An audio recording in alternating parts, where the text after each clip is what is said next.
नमस्कार, मैं हूं अनुराधा प्रसाद। ये देश का पहला चुनाव है जिसमें नेता मिलने को बेकरार हैं, लेकिन जनता दूर रहना चाहती है।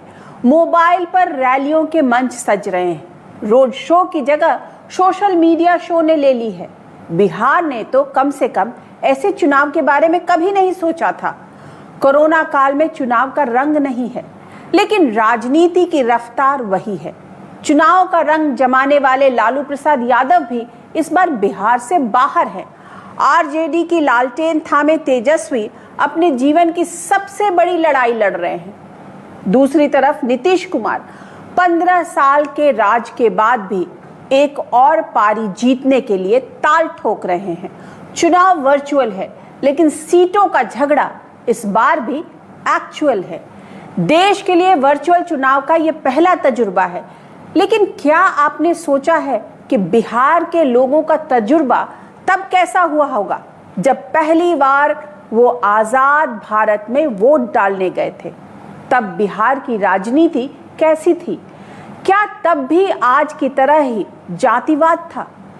क्या राजनीतिक दलों में आज जैसे ही खेमाबंदी थी? क्या उस वक्त भी एक दो चेहरों के इर्द गिर्द चुनाव होता था? क्या धर्म और आरक्षण की राजनीति सारे मुद्दों पर भारी थी? इतिहास गवाह है बिहार स्पेशल के इस एपिसोड में 70 साल पुराने राजनीतिक इतिहास की कहानी। बिहार के चंपारण में महात्मा गांधी ने जो शंखनाद किया था, उसका नतीजा 30 साल बाद भारत की आजादी के रूप में निकला। बिहार के लोगों ने भी 15 अगस्त 1947 को आजादी की खुली हवा में सांस ली। अब उन सपनों को पूरा करने की चुनौती थी जो बिहार के लोगों ने अपनी आंखों में संजोए थे। आजाद भारत की कमान पंडित जवाहरलाल नेहरू के हाथों में थी, तो ब्रिटिश इंडिया के समय से ही बिहार के लोगों ने अपनी अगुवाई के लिए श्री कृष्ण सिन्हा और अनुग्रह नारायण सिंह को चुना था। बिहार की इस जोड़ी को लोग श्री बाबू और बाबू साहब के नाम से जानते थे। आजादी के बाद हुए पहले बिहार विधानसभा चुनाव में श्री कृष्ण सिन्हा सर्वसम्मति से नेता चुने गए। श्री बाबू मुख्यमंत्री बने तो बाबू साहब उप मुख्यमंत्री।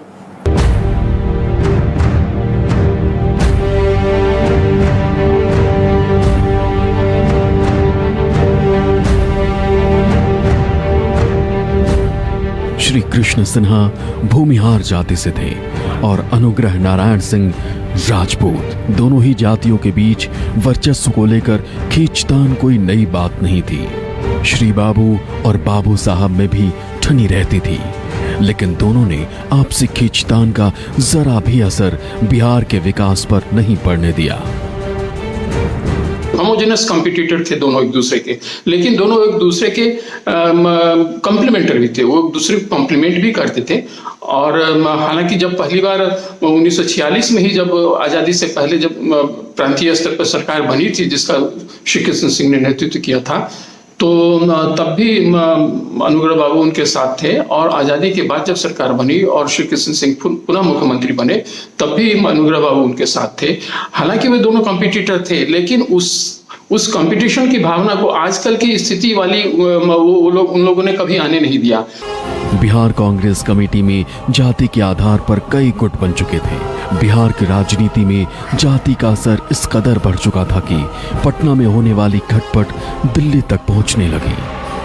कांग्रेस पार्टी की अब बात हम करते हैं तो वहाँ स्वाभाविक तौर पर देखा जाए तो आज़ादी के दिनों से ही लेकर के और उसके बाद के कालखंडों में, जिसको सवर्ण कहते हैं, ब्राह्मण कहते हैं, क्षत्रिय कहते हैं और ये जो कायस्थ कहते हैं, इन लोगों का वर्चस्व था। और वर्चस्व था चूंकि उन लोगों की भागीदारी शुरू से थी, तो लेकिन इसी में जो पिछड़ा वर्ग के लोग थे वो उपेक्षित महसूस कर रहे थे। हालात इतने बिगड़ गए कि 2 जनवरी 1952 को बतौर कांग्रेस अध्यक्ष पंडित जवाहरलाल नेहरू को यहां तक कहना पड़ा कि मैं भूमिहार, राजपूत, ब्राह्मण, कायस्थ या अन्य किसी जाति के लोगों से मिलने नहीं आया हूं। मैं भारतीयों से मिलने आया हूं। अगर आप विदेश जाएंगे तो आपका स्वागत बिहार के राजपूत, ब्राह्मण, भूमिहार, कायस्थ और यादव के तौर पर नहीं, बल्कि आजाद भारत के नागरिक के रूप में होगा। पंडित नेहरू ने जातिगत गोलबंदी करने वाले बिहार के कांग्रेस के नेताओं पर कार्रवाई की चेतावनी दी, लेकिन बिहार कांग्रेस के नेताओं पर पंडित नेहरू की चेतावनी का कोई खास असर नहीं पड़ा। 1952 के आम चुनाव में बिहार की कई सीटों पर कांग्रेसी अपनी ही पार्टी के उम्मीदवारों की जड़ें खोदने में लग गए। चुनावी नतीजों के बाद ऐसा लगा कि श्री बाबू और बाबू साहब में तनातनी की नौबत आएगी, लेकिन दोनों के बीच की शानदार केमिस्ट्री से सियासत राफ्ता राफ्ता चलती रही। आजादी के बाद सत्ता के मिजाज वाली बिहार की जमीन पर श्री बाबू ने जमींदारी व्यवस्था खत्म करने का फैसला किया। ये एक ऐसा प्रयोग था जिसके नतीजों का एहसास उन्हें अच्छी तरह से था। सूबे के ज्यादातर जमींदार भूमिहार यानी श्री बाबू की जाति से ही थे। पहली बार जब बिहार विधानसभा में जमींदारी उन्मूलन विधेयक पेश हुआ तो उन पर चारों ओर से दबाव पड़ने लगा। तब जमींदारों का समाज, राजनीति, प्रशासन और आर्थिक तंत्र पर जबरदस्त दबदबा था। स्वामी सहजानंद किसानों के लेकर के किसानों को सवाल को लेकर के और जमींदारों के खिलाफ लगातार लड़ रहे थे, लेकिन इसको अमली जामा पहनाया गया 1950 में और जमींदारों के चंगुल से किसानों को मुक्त किया गया। क्योंकि जिस तरह से वो टैक्स वसूलते थे वह तो एक उस समय का समझिए कि सबसे बड़ा एक शोषण का काम वो करते थे। अब वो जमींदार हाथी खरीद रहे हैं तो उस पर हाथीनामा टैक्स, मोटर खरीद रहे हैं तो मोटरनामा टैक्स। तो अब कल्पना कीजिए कि किसानों की क्या स्थिति रही। स्वामी सहजानंद सरस्वती ने जमींदारी व्यवस्था के खिलाफ बड़ा किसान आंदोलन खड़ा कर रखा था। इस आंदोलन से राहुल सांकृत्यायन और राम वृक्ष बेनीपुरी जैसे साहित्यकार भी जुड़े थे। पहली कोशिश में श्री बाबू को कामयाबी नहीं मिली, लेकिन वो अच्छी तरह जानते थे कि आजादी की ताजी हवा में बिहार का आम आदमी चाहता क्या है। यदि बिहार में किसान आंदोलन स्वामी सहजानंद सरस्वती के नेतृत्व में नहीं हुआ होता, आगे चल के आप जानेंगे कि स्वामी सहजानंद सरस्वती के नेतृत्व में ऑल इंडिया किसान सभा भी गठित हुआ, जिसके वो अध्यक्ष हुए और उसके प्रथम सम्मेलन की अध्यक्षता जवाहरलाल नेहरू ने लखनऊ में की थी। तो जब जमींदारी उन्मूलन कानून पास हुआ तो उसमें बिहार के प्रथम मुख्यमंत्री डॉक्टर कृष्ण सिंह की बड़ी भूमिका थी। सच कहिए उनके बिना ये संभव ही नहीं था और उनका सहयोग कर रहे थे जो बाद में मुख्यमंत्री हुए के.बी. सहाय जी। 1950 में बिहार देश का पहला ऐसा राज्य बना जहां भूमि सुधार कानून पास हुआ। मतलब कानूनी रूप से जमींदारी खत्म हो गई। सरकार की ओर से जमीन की सीमा तय कर दी गई। गरीबों को जमीन का मालिक बनवाने के लिए भी खास इंतजाम किए गए। इसी दौर में गांधीवादी विनोबा भावे की अगुवाई में भूदान आंदोलन जैसा गजब का प्रयोग हुआ। बिहार के जमींदारों ने इतनी जमीन दान कर दी जिसकी उम्मीद खुद विनोबा को भी नहीं रही होगी। क्योंकि विनोबा भावे उस भूदान आंदोलन में उसके प्रणेता थे और घूम रहे थे। और आपको जानकर आश्चर्य होगा कि पूरे भारत में 6 लाख एकड़ जमीन विनोबा भावे को लोगों ने दान में दे दिया था। इतनी जमीन कहीं नहीं मिली थी। दूसरी ओर बिहार में सरकार के भूमि सुधार कानून से जमींदार काफी नाराज थे। धीरे धीरे उनका कांग्रेस से मोहभंग होता जा रहा था, यानी गैर कांग्रेसवाद की नींव पड़ने लगी। ऐसे में दूसरी जाति के लोगों के साथ कुछ अगड़ी जाति के लोग भी कांग्रेस की जगह दूसरे राजनीतिक विकल्पों की ओर देखने लगे। पिछड़ा जो थे उनके पास नेता थे, अच्छे नेता थे, मुखर नेता थे, उनका एक प्रभाव भी था, लेकिन उनके साथ सांगठनिक ढांचा उस प्रकार से नहीं था, सशक्त रूप से सांगठनिक रूप से तैयार नहीं थे। तो जब जनसंघ मिला तो जनसंघ का जो सांगठनिक जो नेटवर्क था, जो शक्ति थी, उसका उपयोग उन लोगों ने किया और उसका उपयोग किया तो कांग्रेस का एक विकल्प उन्होंने दिया। असंतोष आज के झारखंड और तब के बिहार के आदिवासियों में भी भड़कने लगा था। दरअसल झारखंड की कोख में इतना खनिज और कोयला था जिनके सही इस्तेमाल के बगैर पंडित नेहरू के आधुनिक भारत के मंदिर कामयाब नहीं हो सकते थे। कहा जाता है कि सरकार ने बगैर जायज मुआवजा दिए आदिवासियों की जमीन लेनी शुरू की। इससे आदिवासियों में असंतोष बढ़ने लगा। जो छोटा नागपुर का पठारी इलाका था, बहुत फर्टाइल लैंड तो नहीं था, लेकिन मिनरल्स तो थे वहाँ पर।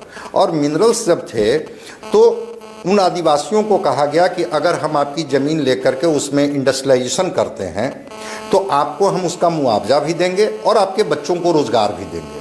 लेकिन हुआ ऐसा नहीं। हुआ क्या कि न तो उनको उचित मुआवजा मिला और न उस इंडस्ट्री में उनके बच्चों को रोज़गार मिला। तो एक आक्रोश था। नया कारोबारी माहौल बनते ही आदिवासियों के इलाके में बाहरी लोग बसने लगे। सरकारी बिल्डिंग और बांधों के लिए भी जमीन का अधिग्रहण होने लगा। स्थानीय लोगों को लगा कि उनके साथ नौकरियों में भेदभाव हो रहा है।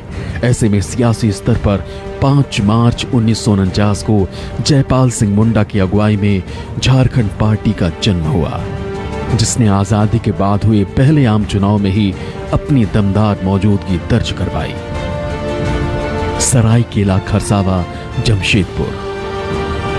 जमशेदपुर से करीब 65 किलोमीटर दूर सरायकेला खरसावा का सरकार उड़ीसा में विलय करना चाहती थी, लेकिन जयपाल सिंह मुंडा इसका विरोध कर रहे थे। वो इसे झारखंड यानी तब के बिहार का ही हिस्सा बनाए रखने की मांग कर रहे थे। जयपाल सिंह उस समय के बड़े नेता थे। जिस समय उन्होंने झारखंड पार्टी की स्थापना की, वो इसके लिए मुखर रहे कि आपने आदिवासियों की जमीन तो ले ली, लेकिन आपने रोजगार नहीं दिया, उचित मुआवजा नहीं दिया। और एक और जो चीज़ें आई जिसमें बिहार के पिछड़ेपन में मैं मानता हूं कि एक बड़ी भूमिका है कि उस समय फ्रेट कॉरिडोर बनाया गया। अब फ्रेट कॉरिडोर में क्या था कि जो मिनरल्स थे, जिस कीमत पर वो झारखंड में उपलब्ध थे, उसी कीमत पर महाराष्ट्र में, तमिलनाडु में, केरला में जहां इंडस्ट्रियलाइजेशन किया गया था, उसी कीमत पर उनको उपलब्ध कराया गया। ये समझौता 1 जनवरी 1948 से लागू होना था। इलाके के लोग सरायकेला खरसावा में जमा हुए।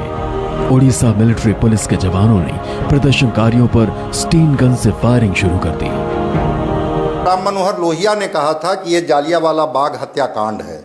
जिस तरह से वो खरसावा और सरायकेला के जो आदिवासी थे वो नहीं जाना चाहते थे, उड़ीसा के साथ वो विलय करना नहीं चाहते थे, जबकि जो उस रियासत के जो ये जमींदार थे वो चाहते थे कि हमारा उड़ीसा में विलय हो। तो हाट का दिन था और सब उस मैदान में, खरसावा के उस मैदान में 30,000 आदिवासी जमा हुए थे और उड़ीसा की पुलिस उन पर अंधाधुंध फायरिंग करती है। मशीन गन से जिस तरह से गोलियां बरसाई जाती है, उसमें कहा जाता है कि 50 आदिवासियों की मौत हो गई। खरसावा शहीद स्थल का आदिवासी समाज और राजनीति में बहुत जज्बाती और अहम स्थान है।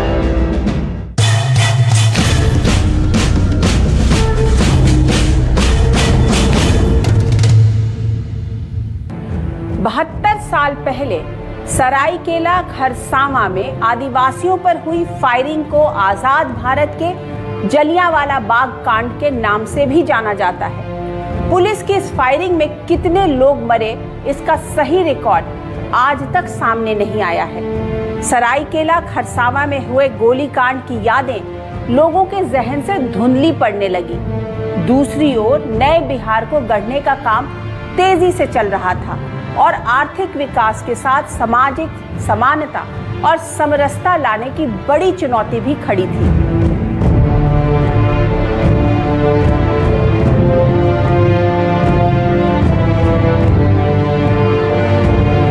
उस दौर में देवघर के वैद्यनाथ मंदिर में हरिजनों को घुसने की इजाजत नहीं थी। गांधीवादी विनोबा भावे ने इस भेदभाव को मिटाने के लिए कुछ हरिजनों के साथ देवघर मंदिर में घुसने की कोशिश की। पंडों ने उनकी पिटाई कर दी। जैसे ही ये खबर मुख्यमंत्री दफ्तर तक पहुंची, 6 पंडों को तुरंत गिरफ्तार कर लिया गया। 27 सितंबर 1953 को श्री बाबू ने वैद्यनाथ मंदिर का दरवाजा हरिजनों के लिए खोल दिया। विनोबा भावे जब देवघर जाते हैं और देवघर में उन्हें पता चलता है कि उस मंदिर में हरिजनों का, दलितों का प्रवेश निषेध है, तो कहते हैं कि जब अगर दलितों का प्रवेश निषेध है, हरिजनों का प्रवेश निषेध है, तो मैं भी दर्शन को नहीं जाऊंगा। तो जो वहाँ के मुख्य पंडा हैं वो कहते हैं कि नहीं, ऐसी कोई बात नहीं है, आप आ सकते हैं। तो वो प्रार्थना सभा के बाद वो हरिजनों के साथ वो जाते हैं प्रवेश करने के लिए, लेकिन उनका विरोध होता है। और जब वो विरोध को देखते हैं विनोबा भावे, तो वो लौटते हैं और लौटने के क्रम में उन पर जो हमला होता है उसमें चोट लगती है।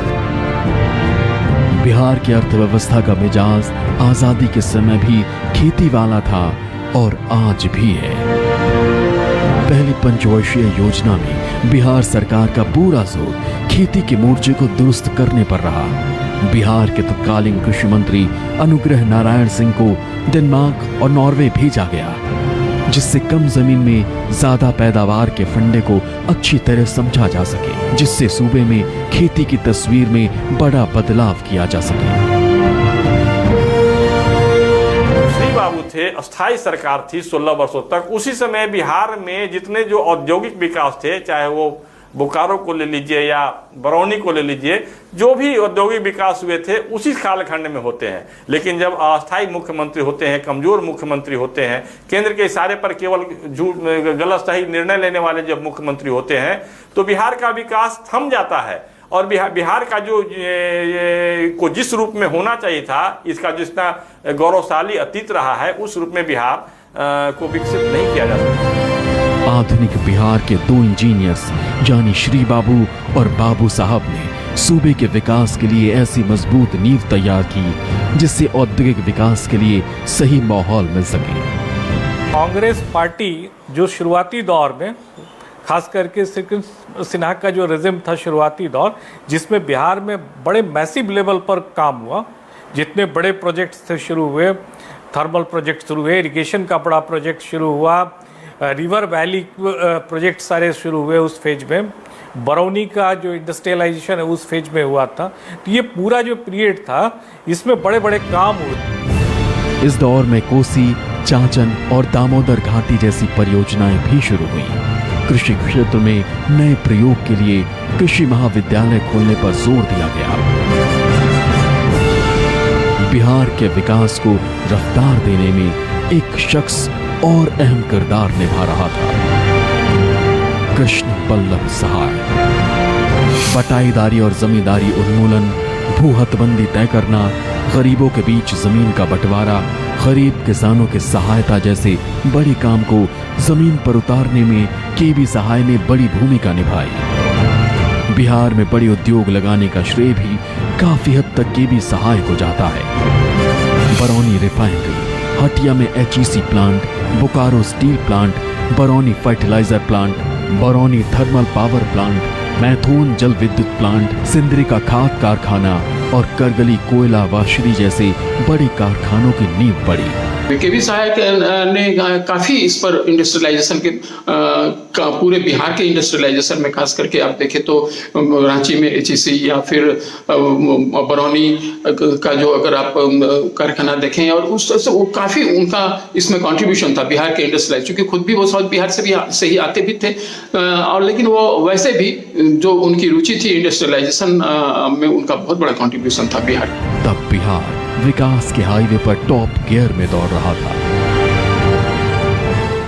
बिहार में विकास और बदलाव के बीच एक और हवा तेजी से बह रही थी, जातिगत वर्चस्व और गैर कांग्रेसवाद की हवा। श्री बाबू और बाबू साहब के बीच भीतरखाने शीत युद्ध भी जारी था। 1957 में बिहार विधानसभा चुनाव के दौरान टिकट बंटवारे को लेकर बात इतनी बिगड़ गई कि पंडित नेहरू ने दोनों को दिल्ली तलब किया। बड़ी मुश्किल से मामला शांत हुआ। चुनाव के बाद दोनों मुख्यमंत्री पद के दावेदार थे। विधायकों के बीच मतदान हुआ। बाबू साहब को कम वोट मिले और वो मुख्यमंत्री की दौड़ में पिछड़ गए। लेकिन उस दौर की सियासत में मतभेद होते थे, मनभेद नहीं। बाबू साहब तुरंत श्री बाबू को बधाई देने उनके घर पहुंच गए। श्री बाबू ने बिना लाग लपेट के कह दिया, आपके बिना मेरी सरकार कैसे चल सकती है। अनुग्रह नारायण सिंह फिर बिहार के उप मुख्यमंत्री बना दिए गए।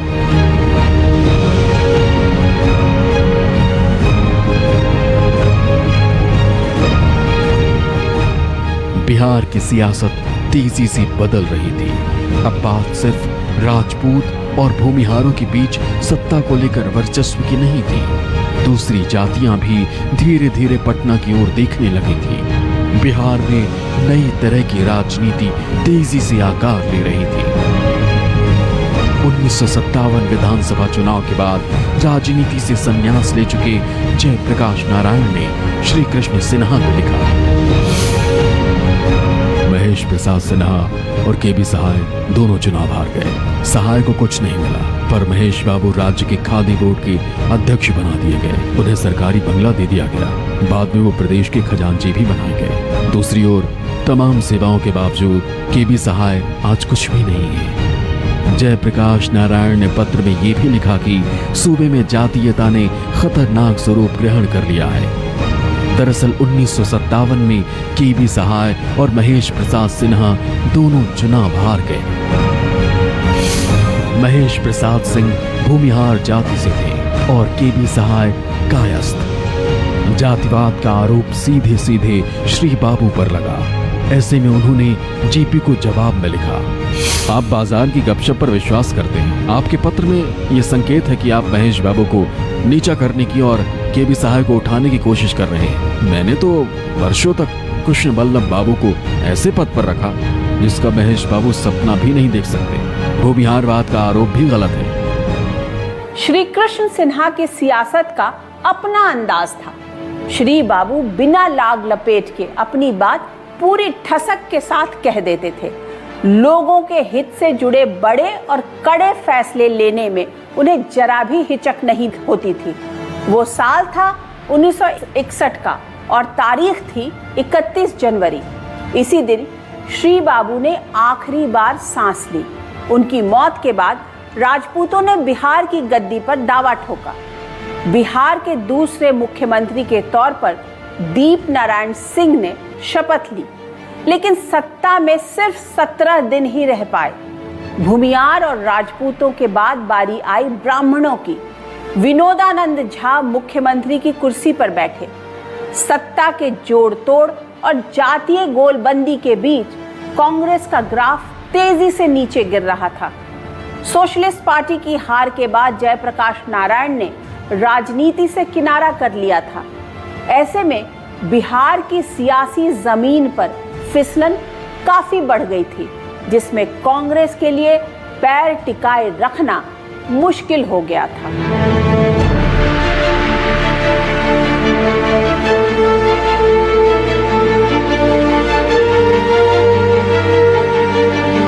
कांग्रेस के लिए खतरे की घंटी बज चुकी थी, लेकिन जातीय गोलबंदी में व्यस्त बिहार कांग्रेस के नेताओं को शायद अपनी खिसकती सियासी जमीन का अंदाजा नहीं हो पाया या जानबूझकर अनजान बने रहे।